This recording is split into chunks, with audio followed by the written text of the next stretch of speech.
Salut tout le monde.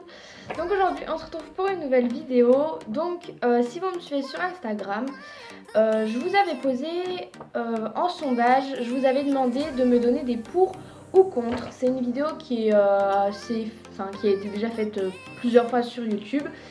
Mais c'est un concept de vidéo que j'aime beaucoup parce que vous savez que j'aime les débats, que on a tous une vision bien différente de l'équitation ou de la vie en général, et que du coup eh bien cette vidéo est là pour ouvrir les débats et vous avez tout l'espace commentaire pour faire vos propres débats, donner votre avis. Je précise que dans cette vidéo je donne mon avis, c'est mon avis, ça n'implique que moi, je ne demande à personne d'avoir exactement les mêmes avis que moi.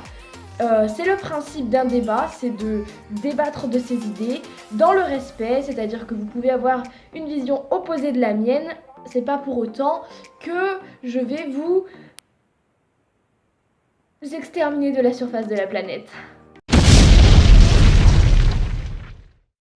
C'est pour ça que je vous demande juste d'être respectueux les uns envers les autres, respecter les avis de chacun et tout se passera bien. Mais en tout cas, j'attends vraiment vos avis dans les commentaires, ça m'intéresse beaucoup. Le premier pour ou contre, c'est pour ou contre les licoles éthologiques. Moi je suis pour parce que je vois pas pourquoi je serais contre en fait. Les licoles éthologiques, moi je trouve ça sympa, surtout pour le travail à pied, parce qu'après pour le travail monté, ça reste quand même quelque chose d'assez dur, le licol éthologique. Pour le travail monté, je trouve ça pas forcément le top, sachant qu'en plus en général il bouge, donc non, moi le licol éthologique par contre je trouve ça top pour le travail à pied, surtout avec des chevaux qui vont pas trop respecter la main, etc. Maintenant ça reste un outil de travail, donc mal utilisé, ça peut faire pas mal de dégâts. Ensuite, pour ou contre les éperons, vous me connaissez, moi et ma vision très naturelle de l'équitation, donc évidemment je vais répondre contre. Parce que moi, je n'estime pas nécessaire d'utiliser des éperons, peu importe la raison en fait, je veux dire. Un cheval, il n'a pas besoin d'être planté pour être plus précis. Je vois pas trop le rapport. Après, les adeptes du dressage vont en vouloir, mais bon, bref. Je monte Belfast, donc depuis 2015 que j'ai pas monté avec des éperons. Quasiment l'un des seuls chevals que j'ai monté avec des éperons dans ma vie, c'était Sarah. Parce que bon, Sarah, le mouvement en avant c'était un peu compliqué, mais bon, je vous avouerai que éperon ou pas éperon, si elle voulait pas avancer, elle avançait pas, donc au final ça servait à rien. C'est pas encore à un super niveau, donc je suis même pas sûre que je les utilisais correctement, donc honnêtement je pense pas que ça ait été très bénéfique dans mon équitation. Et puis non, moi je trouve ça pas forcément nécessaire et pas forcément utile. Surtout quand on voit certains éperons, je me demande comment on peut utiliser ce genre de choses. Et en CSO. Pour moi, voilà, tous les adeptes, les pros dressage, ils vont dire que c'est pour plus de précision, etc. Mais alors, je vois pas le rapport avec la précision et l'obstacle. À part pour faire avancer plus vite. Et vraiment, dans cette vision-là, je trouve ça vraiment inutile parce que, avancer plus vite en plantant un cheval, je trouve ça pas... Ouais, bof, quoi. Contre les chevaux au box, donc les chevaux au box 24 h sur 24, totalement contre évidemment, les chevaux ont besoin d'espace, c'est la base également. Ceux qui sont pour, là je comprends pas, parce que ça n'a aucun intérêt de laisser un cheval enfermé dans un box, c'est comme si on vous laissait enfermé dans votre salle de bain, vous sortiez juste pour travailler. Franchement je pense que vous deviendrez fou très très rapidement.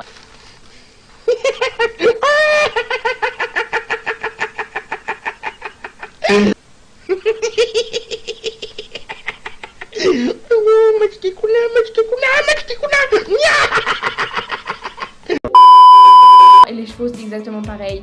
Donc s'il vous plaît, mettez vos chevaux au pré, mettez vos chevaux au paddock, mais ne les enfermez pas dans un box tout le temps, tout le temps, tout le temps. Du pour ou contre monter accru, moi je suis totalement pour.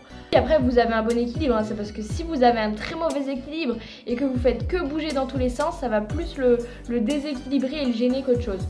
Voilà, donc faut être capable de rester à sa place et de pas trop bouger pour pas se retrouver sur les reins ou sur l'encolure. Et dans ce cas-là, il n'y a aucune raison d'être contre. Pour ou contre la bride, alors moi je suis totalement contre. Donc pour ceux qui ne sauraient pas ce que c'est que la bride, c'est un filet avec deux morts utilisé en dressage. Moi je suis vraiment totalement contre parce que vous me connaissez, donc je suis très pro équitation naturelle, etc. Et donc déjà un mort, je suis pas toujours convaincue, mais alors 2 morts, je trouve ça juste horrible en fait. Je serai jamais pour et honnêtement, quoi qu'on me dise, on pourra jamais me convaincre que la bride c'est quelque chose de bien. Je trouve ça vraiment inutile en fait. Ça fait vraiment objet de torture, je suis désolée, hein, mais... Du coup, quand on discute avec les pros dressage, ils vont nous dire oui, mais c'est pour plus de précision, vaut mieux une bride avec 2 morts et beaucoup moins de pression sur les mains, etc. qu'un mort et tout le temps accroché à sa bouche. Mais je suis désolée, mais à un moment, si votre cheval il est correctement travaillé, que l'apprentissage est fait correctement, normalement, avec un mort ou même sans mort, les résultats devraient être identiques en fait. Il n'y a pas le besoin de défoncer la bouche de son cheval, hein, même avec un mort.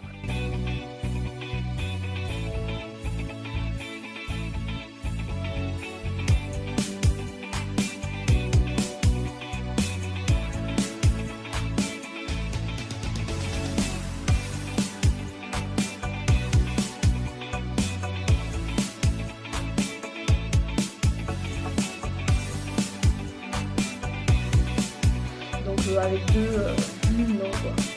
Par contre, les chevaux en hiver, dehors, sans couverture. Alors moi je suis pour, à certaines conditions évidemment. Si le cheval est pas tondu, si le cheval est tondu sans couverture, avec moins de 10 degrés, dans la neige, etc., sans abri, c'est sûr que là ça devient compliqué. Mais si votre cheval il est pas tondu, qu'il n'a pas la peau sur les os et surtout qu'il a un abri pour pouvoir mettre ses pieds au sec et se protéger de la neige, de la pluie, etc., il n'y a aucune raison d'être contre. Il faut quand même savoir que ça reste un animal et que dans la nature, il n'a pas de couverture. Donc un animal qui n'est pas tondu, qui est en bon état et qui a de quoi se protéger, il n'y a aucune raison de le couvrir honnêtement.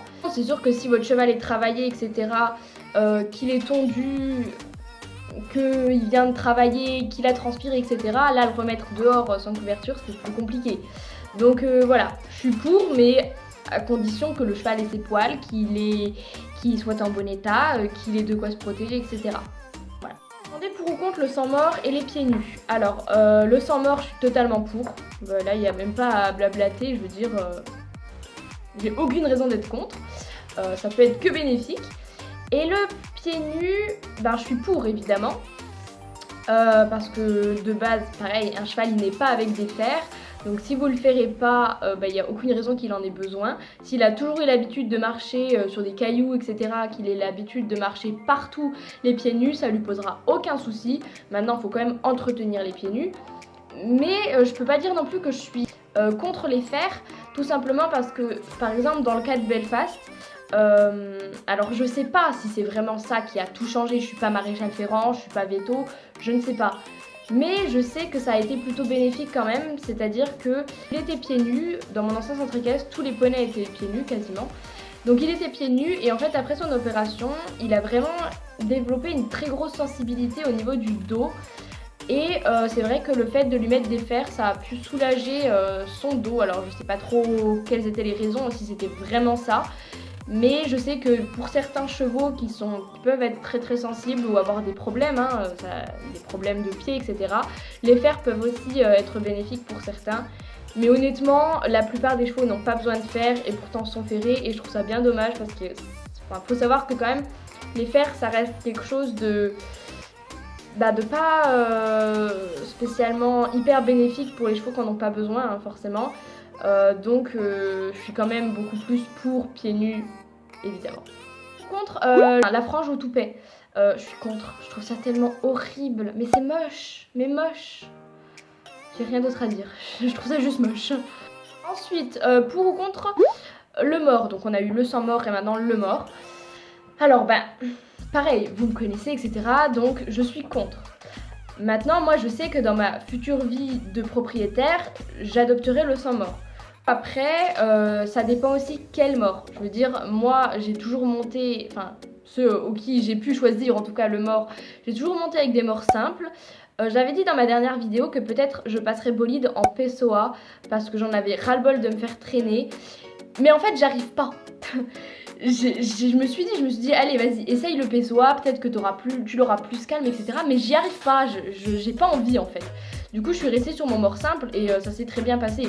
C'est juste du travail, il faut persévérer et il faut aussi arrêter, c'est dans notre tête en soi. Moi je sais que bolide, si je me fais trimballer, c'est surtout à cause de moi. Du coup c'est surtout moi qui dois travailler et c'est pas à lui d'en pâtir pour mes problèmes à moi. Donc voilà, donc après un mort simple, double brisure, etc. pour limiter les pressions dans la bouche, oui, pourquoi pas, mais c'est vrai que les morts du style le pélam, pour moi le pélam c'est quand même l'un des pires. J'aime pas du tout le pélam, en plus il y a la gourmette en plus, enfin c'est vraiment des morts durs et je trouve ça, surtout entre les mains de cavaliers inexpérimentés, ça fait tellement de dégâts, mais vous vous rendez pas compte de la souffrance des chevaux en fait. Ils peuvent pas le montrer, mais la bouche c'est un endroit très très sensible, enfin faut pas jouer avec ça et pour moi c'est vraiment de la torture de mettre ce genre de mort entre les mains de cavaliers inexpérimentés. Pour ou contre les side pulls, et après on m'a demandé pour ou contre les enazures dures. Donc je vais d'abord répondre pour ou contre les side pulls. Alors moi je suis totalement pour, mais à 2 milliards de pourcents, parce que pour moi dans les filets sans mort, donc le side pull c'est tout simplement la meilleure invention. C'est à dire qu'en fait le side pull c'est vraiment un filet où tu as enlevé le mort. En gros c'est un licol mais juste vous avez rajouté une tétière quoi. Du coup les pressions elles sont au niveau de la muserolle, il n'y a pas d'artifice en plus comme on pourrait retrouver sur le bitless où il y a des lanières croisées en dessous, et ça pour moi c'est le bitless, c'est l'une des pires inventions au niveau de la montre sans mort pour moi, parce que c'est très mal réfléchi en fait. Un filet sans mort qui est très très dur, c'est l'un des plus sévères. Non, le bitless, je suis contre, j'aime pas du tout. Mais le side pull, il est vraiment bien. Après, voilà, il y a toujours des choses qui font qu'un side pull va être moins bien qu'un autre side pull. C'est-à-dire, si vous prenez un side pull avec une toute petite muserolle, tressée, etc., ça va vite devenir quelque chose de dur. Parce que la tresse, et quand plus c'est fin, plus c'est dur. Dès que vous allez mettre une pression, ça va quand même faire quelque chose d'une action plus dure que si vous prenez un side pull avec une large muserolle rembourrée, très large, et là dans ce cas là ce sera vraiment quelque chose de doux, de simple et de facile à comprendre pour le cheval, et pour moi c'est la meilleure alternative qui voudrait arrêter le mort pour aller sur quelque chose de plus doux et de simple en fait. Je veux dire, vous pouvez faire quelques erreurs, il n'y aura pas de conséquences, de grosses conséquences négatives comme on pourrait avoir avec quelque chose de plus dur. Donc pour ou contre les enazures dures, moi je suis contre. De toute façon tout ce qui est dur, je trouve que ça devrait être banni parce que le cheval est un animal vivant et doit être respecté. En fait déjà il vous accepte sur son dos, c'est quand même déjà très cool de sa part. Mais en plus de toujours mettre des trucs plus durs pour qu'il soit plus comme ça, plus comme ça, plus comme ça. Non mais stop, allez dans la simplicité et respectez votre animal. Ensuite, pour ou contre les concours tous les week-ends? Ça dépend. Je suis pour et contre. Je me dis, pendant la semaine, il travaille correctement et pas de façon abusive où il saute tous les jours 1m30. Je vois pas pourquoi on pourrait être contre. Je veux dire, le parcours en concours, il dure 1 minute. C'est pas ça qui va tuer votre cheval, hein. Donc honnêtement, je suis plutôt pour si le travail sur la semaine est correct. Si on n'en abuse pas. Parler pour le CSO, mais même pour le dressage, je veux dire c'est pareil. Je veux dire si le cheval il est correctement travaillé, qu'il n'y a pas d'excès, il n'y a pas d'abus, je vois pas pourquoi un concours ça va pas les tuer, hein. Après c'est sûr que s'ils font 3 heures de camion aller-retour tous les week-ends, c'est vite compliqué. Mais en général les concours c'est pas très loin de ton club ou de ta pension ou ce genre de choses. Ensuite, pour ou contre les enraînements? Ça pareil, je suis pour et contre parce que les enraînements, ça dépend lesquels déjà, et puis ça dépend de l'utilisation que les personnes en font. Pour ou contre le collier de chasse? Moi je suis totalement pour parce que le collier de chasse en fait, sans la martingale, en soi, il n'y a pas d'action sur le cheval. Je veux dire, le collier de chasse, il n'y a pas de contrainte. Je veux dire, il y en a qui l'utilisent simplement pour faire beau. Moi je sais que je l'utilise, pour Belfast je l'utilisais mais je l'assume totalement. Belfast je l'utilisais, c'était totalement de la décoration, il n'en avait absolument pas besoin.